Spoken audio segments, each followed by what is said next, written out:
साथियों, इस कबीलाई जाजम में आप सबका बहुत बहुत स्वागत है।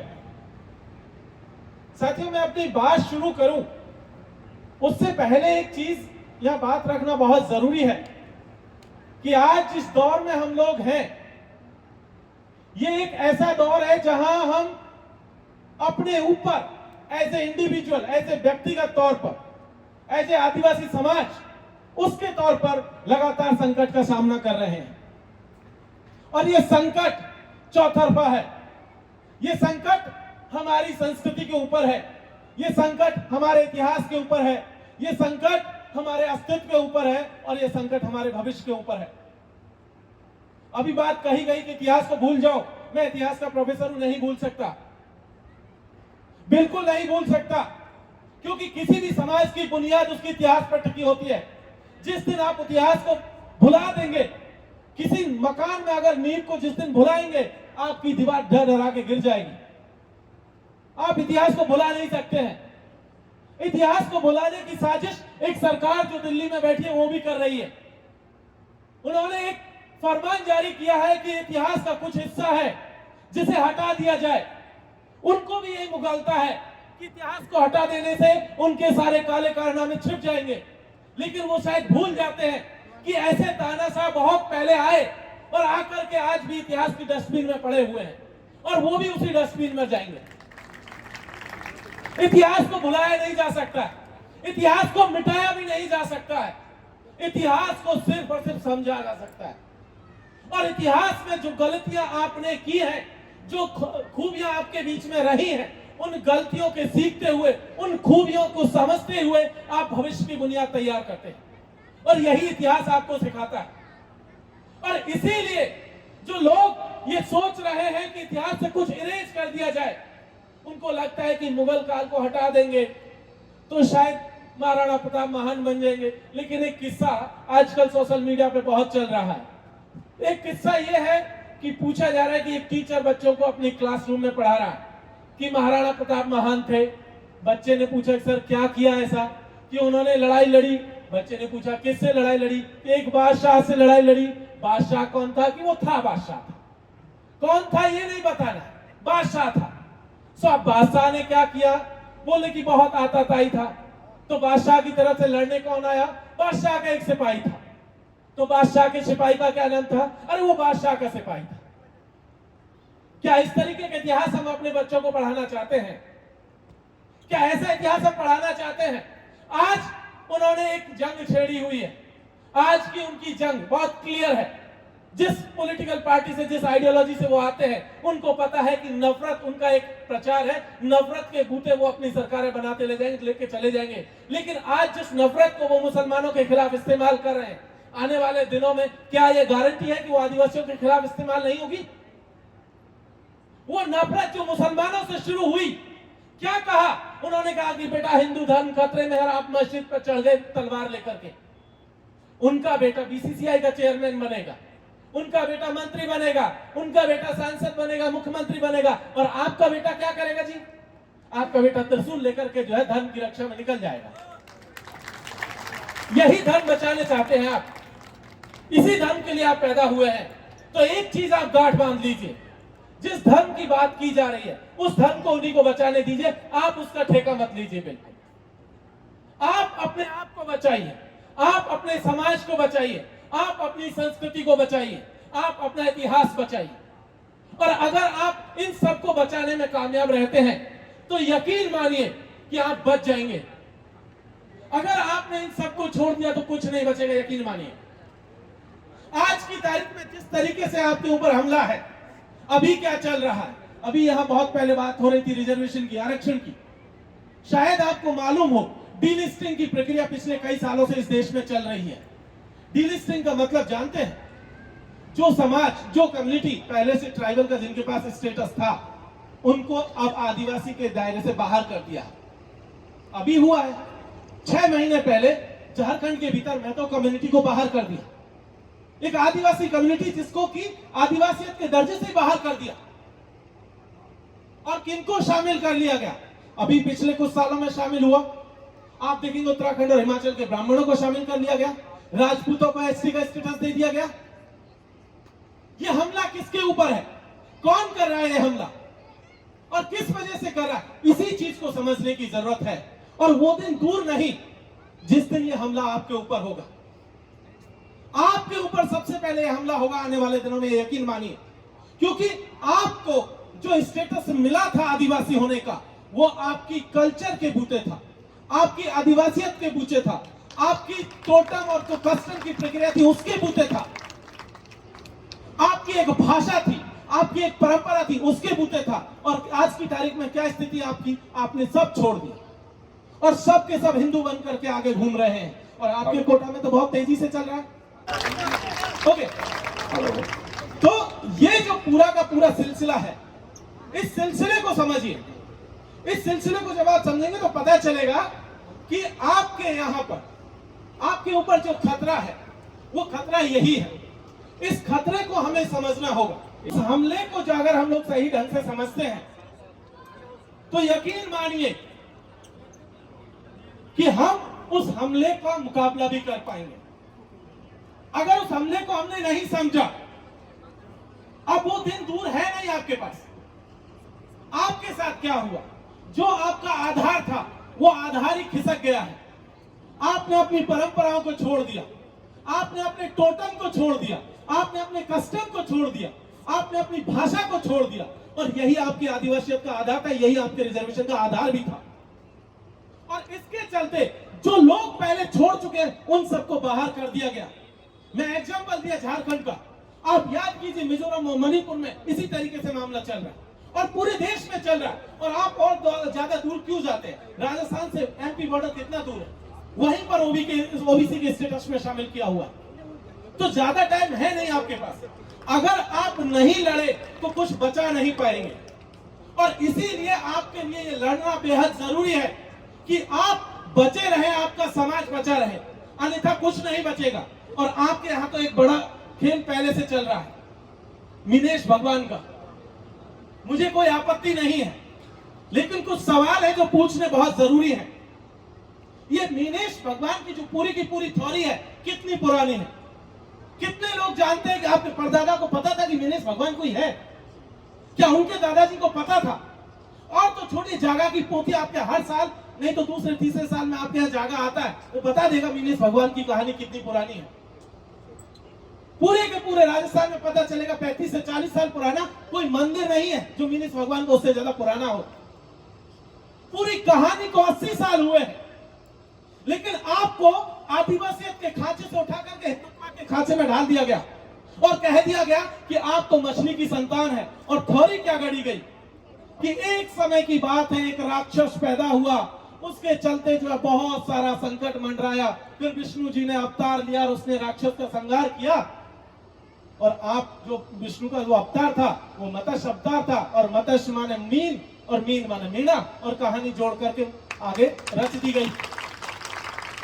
ये सरासर झूठ है, ये फर्जी कहानी है, याद रखिए। इस कहानी के जरिए आपको मूर्ख बनाया गया, आपको आरएसएस के खांचे में फेंक दिया गया, जो कि आपको नहीं जाना था। यही कहानी फर्जी है। आपकी उत्पत्ति को लेकर के अगर बात करूं तो मैं आते हुए एक किताब देख रहा हूं, तो बहुत छोटी सी किताब है, मीणा जनजाति एक परिचय। लक्ष्मी नारायण मीणा जी एक आईएएस अधिकारी थे, ये रिटायर हो गए अब तो। उनकी एक किताब है, बहुत बखूबी उन्होंने एक बात कही। उन्होंने पूरा का पूरा समाज का पूरा जीनियोलॉजी ट्रेस किया और उन्होंने बताया कि मीणा समाज कहां से आता है, क्या उसकी पूरी कहानी है, क्या उसका हिस्ट्री है। और उस पूरी कहानी में कहीं पर भी मीन भगवान एग्जिस्ट नहीं करते। वो बताते हैं कि हम लोग सिंधु घाटी सभ्यता के वंशज थे, द्रविड़ों से हमारा मिलता जुलता खान पीन है, द्रविड़ लाइन से हम लोग आते हैं। इस देश में आदिवासियों को अगर देखें जो सबसे पुराने जो लोग हैं उनकी दो लाइनें चलती हैं, एक कोइतुरियन, एक कोलारियन। और जिस कोइतुरियन की बात होती है वो एकदम साउथ इंडिया में जो द्रविडियन लोग हैं उनकी बात होती है। कोलारियन जो क्लेन है उससे मीणा, भील, मुंडा और गौंड, ये सब क्लेन के लोग आते हैं। और इन सब के लोगों ने इस इलाके में रिहाइश। आपको याद होगा, आप सब जानते हैं मत्स्य जनपद की कहानी, सबने जो इतिहास पढ़ता है वो मत्स्य की कहानी जानता है। वो जनपद की कहानी को भगवान से जोड़ दिया गया। और वो जनपद आज की तारीख में जयपुर, अलवर और भरतपुर के इलाके में है, जिसकी राजधानी जयपुर के नजदीक बैराट हुआ करती थी। वो कहानी हमारी है, लेकिन हमको कहीं दूसरी जगह धकेल दिया गया। इसीलिए इसको समझना जरूरी है कि ये जो पूरा का पूरा एक प्रोजेक्ट चल रहा है आदिवासियों को हिंदुत्व के खांचे में डालने का, और दूसरी तरफ देखिए, एक तो ये कहानी आपके हाथ में दे दी गई और उसके बाद में हर साल एक काम किया गया और कहा गया कि भाई आपके मोहल्ले में हर साल एक रामलीला रासलीला की मंडी आएंगी। पहले आती थी, 8-10 साल पहले तक तो आती थी, और वो रामलीला रासलीला यही काम करती थी, आप सबको रामायण महाभारत और पूरी कहानियां पढ़ा करके सिखा करके चली गई, और आपकी अपनी जो कल्चर थी उसको आपको भुला दिया गया, आपके देवी देवता भुला दिए गए, आप सबको एक दूसरे खांचे में ढाल दिया गया। मेरे वहां पर मेरे गांव के उनके जो देवी देवता हैं, उनमें एक नसीर है, एक भौमिया है, एक कालदेव, इस तरह जो कोई दारू चढ़ती है, किसी पर बकरा चढ़ता है, किसी पर मुर्गा चढ़ता है, ये हमारे देवता थे, और पकड़ा दिए कोई और। ये जो खेला हुआ, इस खेल को समझे उन्होंने आपको हिंदुत्व के खांचे में डाल दिया। दूसरा खेल क्या किया, आजकल वो आपको आदिवासी नहीं कहते, आपको कहते हैं वनवासी। और ये वनवासी का खेला क्या है, अखिल भारतीय वनवासी कल्याण आश्रम एक आरएसएस का बहुत पुराना संगठन है जो आदिवासियों के बीच में काम करता है। जब वो आपको वनवासी कहता है तो एक खेल समझिए, वो आपको आदिवासी नहीं मानता, वो उसी को मान रहा है जो जंगलों में है। अगर आप मैदानी इलाकों में बैठे, आप परिवार मैरिज गार्डन में बैठे हुए, तो आप तो वनवासी हुए ही नहीं, तो आपका तो स्टेटस ही नहीं है। जब आपका स्टेटस ही नहीं है तो आपका क्लेम भी नहीं बनता इस देश के ऊपर, और जब क्लेम ही नहीं बनता तो आप सब नॉर्मल पीपल्स में शामिल कर दिए जाएंगे, जैसे कि अपर कास्ट में शामिल कर दिए गए। उन्होंने आपको कर दिया वनवासी। दूसरा, वनवासी कह करके आपका जो ओरिजिन था उस ओरिजिन को दरकिनार कर दिया, जिसमें आप क्लेम करते थे कि आप इस देश के मूल मालिक हैं, उस मालिक वाले दावे को उन्होंने रिजेक्ट कर दिया एक बार में। और इसलिए भी इस साजिश को समझना हमारे लिए बहुत जरूरी है। जिस तरीके से पूरा का पूरा पॉलिटिक्स रचा गया, उस पॉलिटिक्स में इस देश की तमाम सरकारें शामिल थी, वो चाहे राज्य में हो, चाहे केंद्र में हो, चाहे जहां पर भी हो।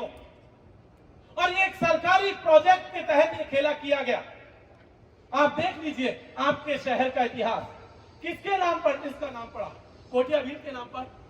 आज कितनी जगह हैं जो कोटिया भील के नाम से जानते हैं लोग। इस शहर में कितना कुछ है कोटिया भील के नाम पर। पड़ोस में चले जाइए, बूंदी में बूंदा वीणा के नाम पर पूरा शहर बसा। आज की तारीख में क्या स्थिति है, कहीं है बूंदा वीणा की पैनोरमा को लेकर बड़ा लंबा डिबेट चला, क्या कुछ है जिसका आपका पूरा इतिहास इरेज कर दिया गया, हटा दिया गया। और जितना कुछ था उसको भी दूसरे लोगों ने क्लेम करना शुरू कर दिया। बूंदा वीणा को कह दिया कि राजपूत है, उधर कुंजा भील को कह दिया गया कि वो भी जो है राजपूत है। इसलिए जरूरी है कि आप अपना इतिहास को क्लेम कीजिए, और इतिहास को जब क्लेम करेंगे तब आप अपना वर्तमान और भविष्य बचा पाएंगे। इसलिए इतिहास को पढ़ना बेहद जरूरी है। जो लोग इस साजिश में शामिल हैं उनको भी बता देना जरूरी है कि आप आधा अधूरा इतिहास नहीं समझा सकते, लोगों आधा अधूरा इतिहास नहीं पढ़ा सकते हैं। इतिहास को अगर आपको समझना है तो संपूर्णता में समझना होगा। एक बात यह हमको बहुत जरूरी समझनी है। दूसरी बात, आज की तारीख में जिस तरीके का पाखंड हमारे देश में चल रहा है धर्म के नाम पर, जिस तरीके का एक कहीं की अफीम सबको पिला दी गई है, और जिसने धर्म की अफीम पी वो सब उसमें मदहोश होकर के घूम रहा है अपनी दुनिया में।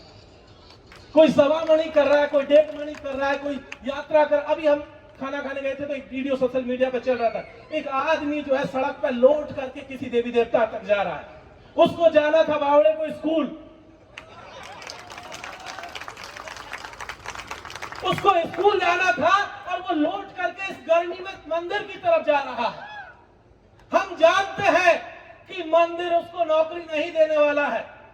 मंदिर ने अगर आज तक किसी को नौकरी दी है तो उसके पुजारियों को दी है, हमें नौकरियां नहीं दी। मंदिरों ने हमसे लूटा है, हमारा पैसा, हमारा अनाज, हमारे बाकी के रिसोर्सेज दिया कुछ नहीं, हमसे छीना ही छीना है। इसलिए ये जो नौटंकी चल रही है धर्म के नाम पर, इस नौटंकी से भी दूर रहने की जरूरत है। किसी धर्म से हमें कोई ऐतराज नहीं, जिसको मानना माने, हमारा उससे अलग है। हमको नहीं चाहिए धर्म, हमको स्कूल चाहिए, कॉलेज चाहिए, इंस्टीट्यूट चाहिए, हमें अपना जल जंगल जमीन चाहिए, हमें अपनी संस्कृति चाहिए, हमें मंदिर नहीं चाहिए। मंदिर आप अपना ले जाओ, और मंदिर के बाद में ये जो स्कूल और कॉलेज की डिबेट चल रही है, अभी आपका राज्यसभा के राजस्थान विधानसभा के भीतर जेमिनिस यूनिवर्सिटी का एक एक्ट पास हुआ था, आप सबने पढ़ा होगा। लगभग 67-68 पेज का वो एक्ट है। माननीय विधायक साहब है, विधायक साहब ने तो जरूर पढ़ा होगा, मैंने भी पढ़ा था। वो एक्ट एक बात कहता है कि हम उस यूनिवर्सिटी को चलाने का पैसा हम देंगे, मतलब समाज देगा। उस यूनिवर्सिटी में अब तक जो खर्चा हुआ वो भी समाज देगा, और भी कई विधायकों से लिया गया जो समाज से नहीं आते, उनसे भी पैसा लिया गया। लेकिन पढ़ेगा कौन? कौन पढ़ेगा? तो जो राज्य सरकार के नियम है उसके हिसाब से पढ़ेगा। तो साहब, जब राज्य सरकार के नियमों से पढ़ना है तो हमसे पैसा लेने की क्या जरूरत थी? हमसे पैसा किस नाम पर उगाही किया गया? जब रिजर्वेशन आप राज्य सरकार का फॉलो करेंगे तो हमसे पैसा क्यों लिया गया? हमें तो जरूरत, और हम कतई उदार नहीं है, मैं इस मामले में बहुत क्लियर हूं, मैं बिल्कुल उदार नहीं हूं। अपने पैसे से हम दूसरे की औलादों को पढ़ाए, क्यों पढ़ाए जी? हमारे खुद के बच्चे भूखे बैठे हैं, हमारे खुद के परिवारों में देख लीजिए क्या स्थिति है। हम उनको पढ़ाएंगे कि दूसरे लोगों को पढ़ाएंगे? हम बिल्कुल भी उधार नहीं है, 1% उधार नहीं है। हम सिंपल एक बात कहते हैं यहां से, अगर हमारा पैसा है, हमारे लोगों का एनर्जी उसमें लगा है, हमारे लोगों का टाइम लगा है, तो वो हमारे समाज के काम में आना चाहिए। और दूसरी चीज, जो नाम है उसको भी बदला जाए। जेमिनिस के नाम पर ये यूनिवर्सिटी कतई बर्दाश्त नहीं की जा सकती है, क्योंकि कल कोई और इसी नाम से खोल देगा, कोई जय भवानी खोल देगा, कोई किसी परशुराम के नाम पे खोल देगा। क्या करिएगा? कहां, किसको बचाइएगा? आदिवासियत कैसे बचाइएगा? आप किसी आदिवासी महापुरुष के नाम पर खोलते, काला बादल साहब के नाम पर खोलते, किसी और महापुरुष के नाम पर खोलते, इतने सारे पोस्टर्स में फोटोज लगे हुए, इनमें से किसी के भी नाम पर खोल लेते। लेकिन आपने नहीं खोला, क्योंकि उसमें कुछ खास लोगों का, कुछ खास पार्टी का अपना एक एजेंडा है। कुछ सीनियर ऑफिसर्स हैं, कुछ ब्यूरोक्रेट्स हैं जिनको पोस्ट रिटायरमेंट कुछ सहूलियत चाहिए, जहां वो लगे रहे अपना काम करने में, उनका वो अपना एजेंडा है। कुछ और लोग हैं जिनको आगे जो है विधायक साहब को रिप्लेस करना है, किसी और को कहीं और रिप्लेस करना है, तो वो अपना एजेंडा चला रहे हैं। लेकिन पैसा किसका जा रहा है? समाज का पैसा है। अगर समाज का पैसा है तो ये चीज हमें उन एजेंडाधारियों को भी बता देना है कि ये नहीं चलेगा साहब। समाज का पैसा समाज के काम में आए। आप भी समाज के हैं तो आपकी भी जिम्मेदारी होती है कि आप इस पूरे के पूरे रिसोर्सेज को समाज के हित में काम में लें। ऐसे बर्दाश्त नहीं होगा कि आप दूसरे के लेवल पे लेकर के चले जाए और दूसरे लोगों को फायदा दें। तो इन चीजों को भी समझना हमारे लिए बेहद जरूरी है। और कुछ चीजें, अभी देश में बात चल रही थी रिजर्वेशन की, आपको मैं बताऊं, 2019 में इस देश में एक कॉन्सेप्ट लाया गया जिसे लैटरल एंट्री कहते हैं। और उस लैटरल एंट्री का कहना यह था, एक लॉ पास किया गया पार्लियामेंट के भीतर और कहा गया कि सरकार अगर चाहे तो सीधे आईएएस भी नहीं, आईएएस से भी senior secretary, joint secretary, director, deputy director के लेवल पर बिना परीक्षा के, जहां आपका बच्चा आईएएस की तैयारी करता है, परीक्षा पास करता है, फिर कुछ साल मेहनत करता है, फिर प्रमोशन होकर के जिस लेवल पर पहुंचता है, वहां कह दिया गया उस एक्ट के जरिए कि सरकार सीधा वहां पर बिना किसी परीक्षा के अपने स्वतः विवेक से अपॉइंटमेंट कर सकती है। और क्या हुआ 2019 के बाद? हजारों की तादाद में सीधे सेक्रेटरी, ज्वाइंट सेक्रेटरी, डायरेक्टर बना दिए गए। और उन एजेंडाधारियों को पूछिए जो आपसे पैसा लेने आते हैं, वोट लेने आते हैं, सवाल उनसे पूछिए कि सर बताओ लेटरल एंट्री में कितने मीणा, कितने भील, कितने गौंड, कितने गरासिया, कितने शहरिया आईएएस, आईपीएस और सेक्रेटरी, ज्वाइंट सेक्रेटरी, डायरेक्टर बने हैं? तब जब आपका वहां पर कोई नुमाइंदा है ही नहीं तो किसके ऊपर पैसा खर्च कर रहे, किसको वोट दे रहे, ये आपको तय करना पड़ेगा। ये तो सोचिएगा ना कि ये भी नहीं सोचेंगे। तो सोचिए कि लेटरल एंट्री के जरिए आपका सारा ब्यूरोक्रेसी हड़प लिया गया। आप देखेंगे इसी तरीके से जुडिशरी का खेला तो आप सबके सामने है। कितने जो है आपके जजेस हैं जो आदिवासी हक से आते हैं, आदिवासी समाज से आते हैं, 0। तो आप किसके पीछे जो है डमरू लेकर के जा रहे हैं जब आपका कोई जज नहीं, आपका कोई बड़ा ब्यूरोक्रेट नहीं, कोई सेक्रेटरी नहीं, कोई ज्वाइंट डायरेक्टर नहीं, डायरेक्टर नहीं, किसके पीछे डमरू बजा रहे हैं साहब आप? ये सवाल आपसे है। जिसके पीछे आप डमरू बजा रहे हैं उससे पूछिए कि साहब हमारा लोग क्यों नहीं है। वहां उन्होंने ले लिया और अब तो यूनिवर्सिटीज में भी आ गया यही लेटरल एंट्री। ब्यूरोक्रेसी से शुरू हुआ, कह दिया गया कि यूजीसी ने पिछले महीने कहा है फरवरी के आसपास कि अब यूनिवर्सिटी के भीतर भी लेटरल एंट्री होगी। जब अगर यूनिवर्सिटी में लेटरल एंट्री होगी तो वहां भी आपका नंबर नहीं आना है, वहां पर भी आरएसएस और कांग्रेस के लोग ही आएंगे। तो आप किसके पीछे झाल मुड़ी बजाएंगे जी, और कब तक बजाएंगे? रिजर्वेशन तो आपका वैसे भी जा रहा है। अभी हमारे प्रीवियस स्पीकर्स ने कहा था कि प्राइवेट सेक्टर, वो तो कहानी एक अलग ही है, वहां तो कुछ है ही नहीं। सरकार ने छीन लिया, जो हमारे बना रहे वो दे नहीं रहे। इस खेल को समझिए। आप पूरा का पूरा मीडिया हाउसेज उठा करके देख लिए, आपके खिलाफ पूरा एक एजेंडा चल रहा है। आमागढ़ का प्रकरण याद है ना सबको, सबने देखा ना किस तरीके का एजेंडा आपके समाज के खिलाफ चलाया गया। 2 अप्रैल याद है ना 2018-19 के आसपास क्या हुआ? ST/SC के खिलाफ एक पूरा एजेंडा चलाया गया। कहा गया कि ये लोग देश को ठप कर रहे हैं, और उन लोगों से कहा जा रहा है जिन्होंने इस देश को बनाया है, उन लोगों से ठप करने की बात कही जाती है। उन्हें कहा जाता है कि आपके भीतर मेरिट नहीं है। अभी सुदामा कोटा लेकर के बैठे हुए हैं ना, 10% का सुदामा कोटा लिया हुआ है कि नहीं लिया हुआ? लिया हुआ है ना। हमसे मेरिट पूछ लो, अपना कोटा काहे नहीं देखते और कह रहे हैं कोई 14% किया जाए। अरे हम तो कह रहे 14 का इसको पूरा कर लो भाई। हमको अपनी जमीन जायदाद जितना है, जितने रिसोर्सेज है, जितनी नौकरियां, हमारी जितनी आबादी है उतना बंटवारा कर दो, जो उसके बाद जो बचे जितना ले लेना। घर में भी बंटवारा होता है तो क्या होता? ऐसा तो नहीं होता कि मकान जो है एक को दे दिया दूसरे को कुछ नहीं देंगे, ऐसा तो नहीं होता है ना। घर में बंटवारा होता है तो बराबरी का हिस्सा मिलता है ना। हम भी यही कह रहे हैं कि साहब ऐसा बराबरी का बंटवारा कर लो, जनगणना करा लो। ओबीसी की भी बची हुई है, ओबीसी की भी जनगणना पूरी कराओ, और उसके बाद जिसकी जितनी संख्या है उसके हिसाब से जमीन से लेकर पहाड़ तक, जंगल से लेकर नदियों तक, और लोकसभा से लेकर के जितनी सभाएं हैं सब तक कर दीजिए बंटवारा जनसंख्या के आधार पर, और बाकी आपको जो लेना लेते रहिएगा। वो हमसे पूछते मेरिट क्या है, हम बताएं मेरिट क्या है। आइए चलिए पत्थर फोड़ते हैं, मेरिट बताते हैं आपको। आइए चलिए मिट्टी डालेंगे, खेत में चल के किसानी करेंगे, और तब बताएंगे मेरिट हमारी क्या है। हमसे मेरिट पूछते हैं। तो ये जो सुदामा कोटा लेकर के बैठे हो उनसे कहिए कि अगर आपके भीतर मेरिट है ना तो इसकी जरूरत नहीं पड़ती। अगर हम नालायक हैं तो आप भी उतने ही नालायक हो। अगर तुम मेरिटोरियस हो तो हम भी मेरिटोरियस हैं, और तुमको तो गरीबी के आधार पर मिला, हमारा तो सदियों से शोषण करते आए हो तुम लोग। इसलिए ये सारी बातें यहां से कहना बहुत जरूरी है, और मैं कुछ बातें यहां से कहकर के अपनी बात को खत्म करूंगा।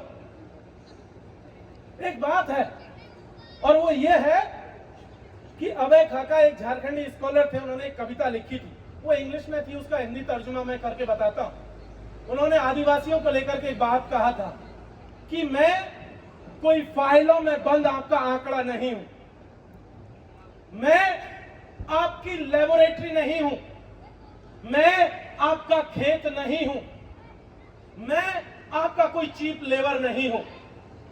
आप जिस तरीके से मुझे वोट बैंक समझते हैं ये समझना बंद कर दीजिए। आप मेरे ऊपर जिस तरीके से एक्सपेरिमेंट करते हैं ये बंद कर दीजिए। मुझे जिस तरीके से पॉपुलेशन रजिस्टर में दर्ज एक संख्या समझते हो वो बंद कर दीजिए। मुझे वोट बैंक समझना बंद कर दीजिए। मैं एक आदिवासी हूं, मैं अपने तरीके से अपनी लड़ाई लड़ूंगा। मैं अपने लिए लड़ाई लड़ूंगा, अपने समाज के लिए लड़ाई लड़ूंगा, अपने आदिवासियत के लिए लड़ाई लड़ूंगा। मैं अपनी फिलॉसफी के आधार पर लड़ाई लड़ूंगा। इसीलिए यही बात आपसे कहनी है कि आप भी अपने वजूद के लिए, अपने समाज के लिए और अपने आदिवासी संस्कृति, इतिहास और कल्चर के लिए लड़िए, क्योंकि बिना लड़े कुछ नहीं मिलता है। हम सब भी जानते हैं, जब तक बच्चा रोता नहीं, माँ भी दूध नहीं पिलाती है उसको। बच्चे को रोना पड़ता है कि उसको बताना पड़ता है कि वो भूखा है, और जब वो बताता है तब पता चलता है माँ को कि बच्चा भूखा है, उसको दूध पिलाना है, उसको खाना खिलाना है।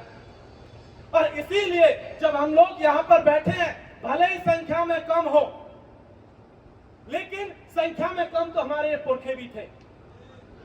इनमें से कुछ ने मुगलों के खिलाफ लड़ाइयां लड़ी, कुछ ने देसी रियासतों के खिलाफ लड़ाइयां लड़ी, कुछ ने अंग्रेजी हुकूमत के खिलाफ लड़ाइयां लड़ी, और वो लड़ते लड़ते शहीद हो गए। उन्होंने सरेंडर नहीं किया, और वो लड़े, इसीलिए वो आज तक जिंदा है हमारे पोस्टरों में।